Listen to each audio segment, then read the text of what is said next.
A salvação. O que a Bíblia realmente ensina sobre a vida eterna? A principal doutrina da Bíblia é relacionada à vida eterna, à salvação.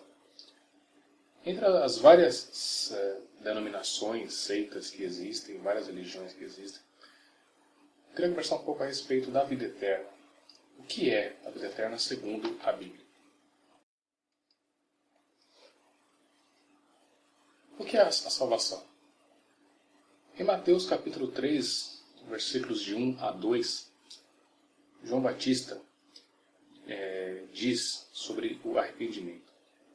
E naqueles dias apareceu João o Batista pregando no deserto da Judéia, dizendo: arrependei-vos, porque é chegado o reino dos céus. A salvação ela está ligada ao arrependimento. Não há como você chegar à salvação, à vida eterna, ao céu, sem o arrependimento. Mas o que é arrependimento? O arrependimento envolve 6 passos.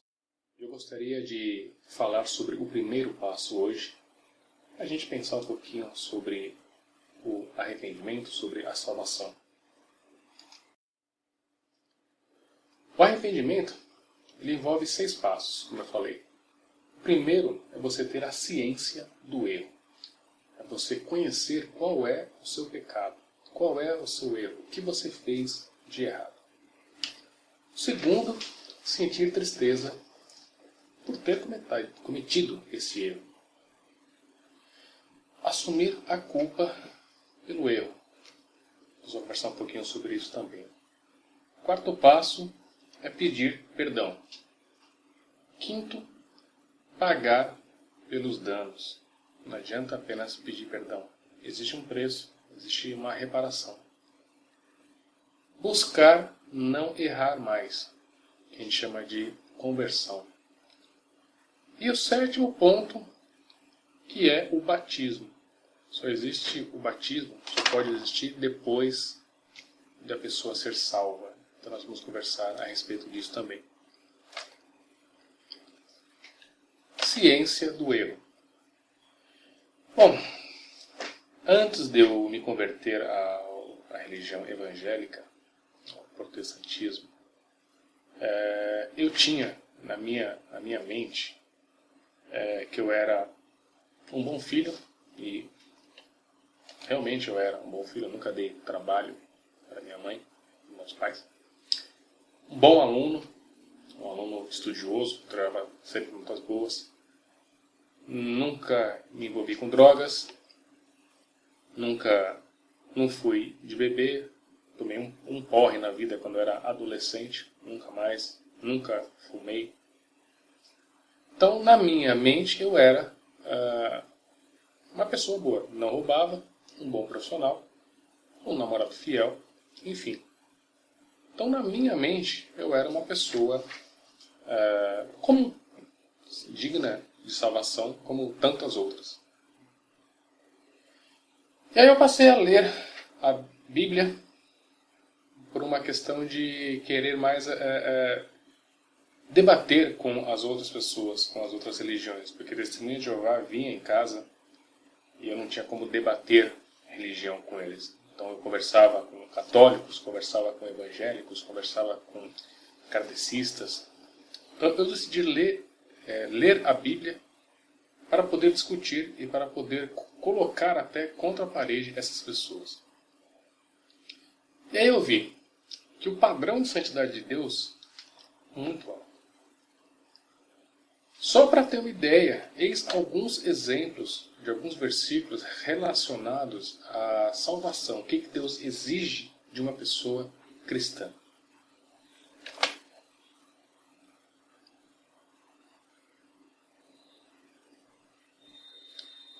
Só estou pegando o livro de Mateus, só para a gente ter uma ideia, o Sermão da Montanha. Mateus capítulo 5, versos 22 diz: qualquer que sem motivo se encolerizar contra seu irmão será réu de juízo. Qualquer um que sentir raiva do seu irmão, do seu próximo, será réu de juízo.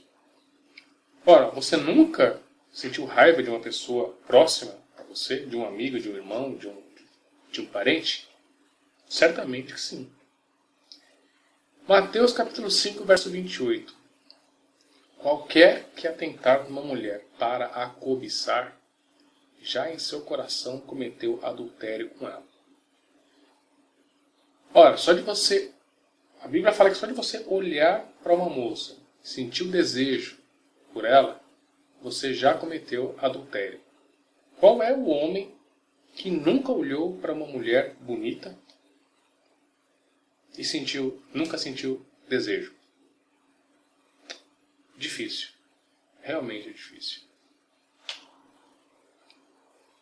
Vamos para mais um versículo.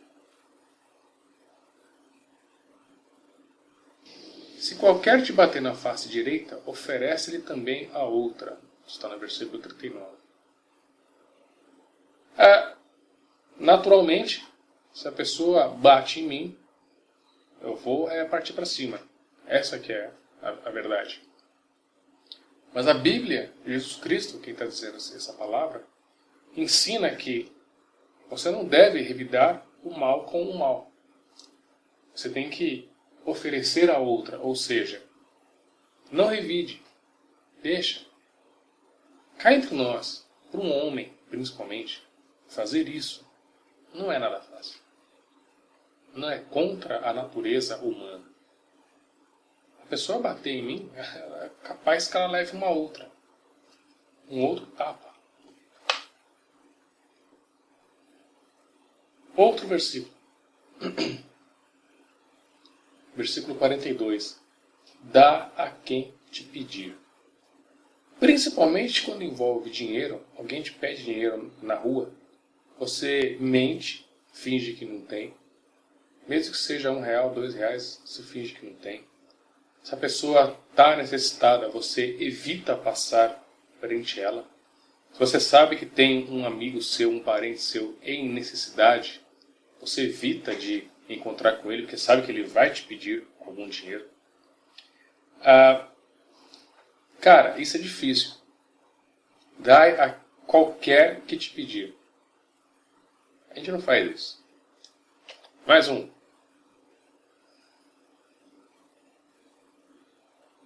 Versículo 44. Amai a vossos inimigos, bendizei os que vos maldizem, fazei bem aos que vos odeiam e orai pelos que vos maltratam e vos perseguem.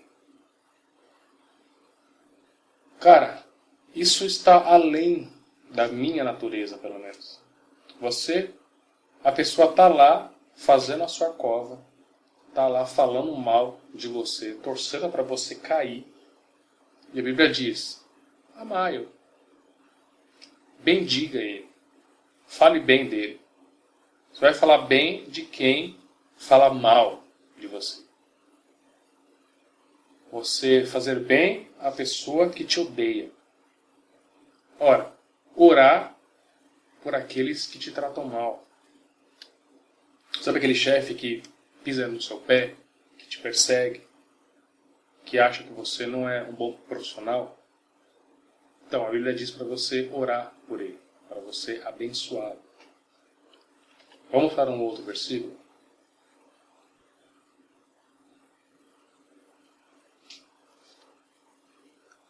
Mateus capítulo 6, verso 15. Se, porém, não perdoares aos homens as suas ofensas, também vosso Pai vos não perdoará as vossas ofensas. Em outras palavras, o que Deus está dizendo é, se você não perdoar as pessoas, Deus também não vai te perdoar. Esta é a oração do Pai Nosso. Tem uma parte da oração do Pai Nosso que diz, perdoai as nossas ofensas, assim como nós perdoamos aos que nos têm ofendido. Em outras palavras, Deus, se eu não perdoar o meu próximo, não me perdoe também. Isso é difícil. Isso é muito difícil. Tem um versículo bíblico que diz que um certo pessoa devia uma quantia para um rei, e o rei chamou para o cobrar, e ele não tinha esse dinheiro, e o rei insistiu para ele pagar, se ele não pagasse ele seria preso. E essa pessoa, esse devedor, ele devia 1 milhão de dinheiro, fala a Bíblia. E ele clamou, pediu para que o rei tivesse paciência, tivesse misericórdia dele, que ele, com o tempo, pagaria essa dívida. Mas ele não tinha como pagar. O rei então, comovido, perdoou essa dívida dele, esse 1 milhão de dinheiros. Saindo da sala do rei, esse devedor encontrou uma pessoa que devia 10 dinheiros, uma quantia bem menor. E esse devedor pressionou essa pessoa para pagar a dívida de 10 dinheiros que ele tinha. E mesma coisa, esse outro devedor pediu clemência para ele, pediu para perdoar, só que esse cara não teve clemência, não teve misericórdia. Encerrou-o na prisão. O rei, quando ficou sabendo disso, mandou chamar essa pessoa e disse: olha, eu te perdoei uma dívida de 1 milhão de dinheiro. Você também devia ter perdoado a dívida de 10 dinheiro. Então, já que você não perdoou ele, e mandou ele para a prisão, eu também vou te mandar para a prisão até você pagar o 1 milhão. Essa é a dívida que nós temos para com Deus, de 1 milhão. E nós devemos perdoar aquele que deve para a gente 10 dinheiros. Essa é a ideia deste versículo.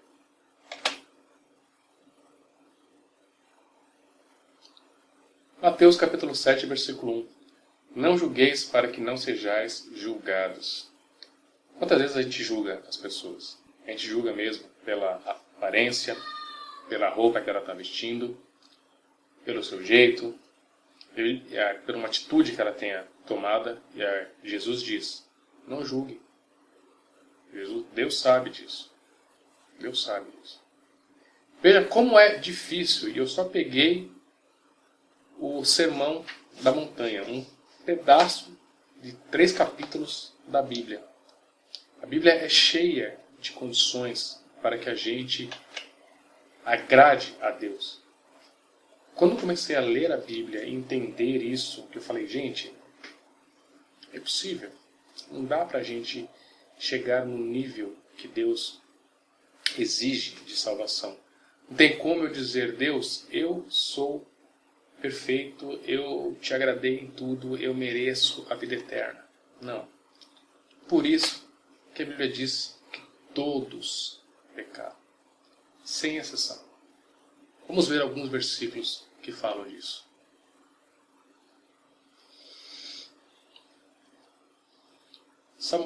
Salmos capítulo 53, versos 2 e 3. Deus olhou desde os céus para os filhos dos homens, para ver se havia algum que tivesse entendimento e buscasse a Deus. Desviaram-se todos, e juntamente se fizeram imundos. Não há quem faça o bem. Não, nem sequer um.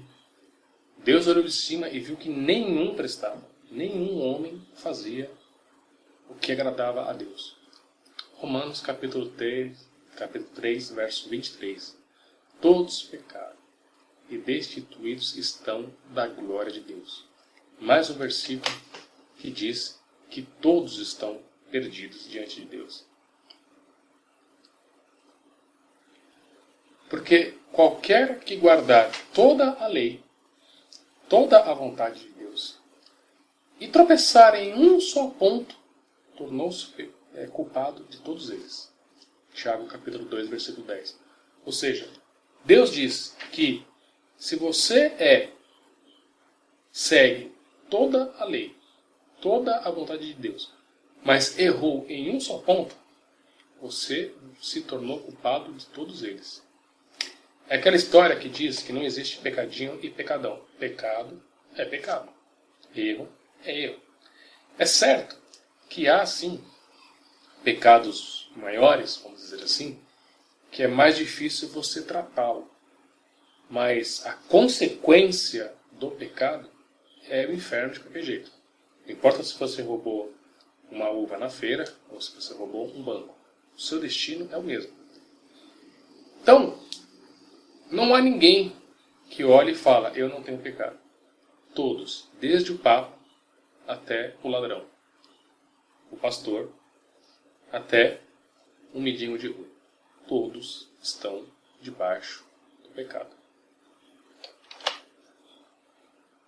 Mas não basta ter apenas a ciência do pecado. Você ter consciência de que você é um pecador, que você erra.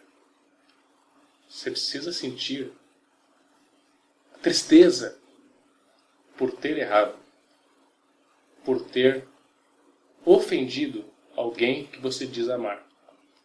E este é o assunto do nosso próximo vídeo.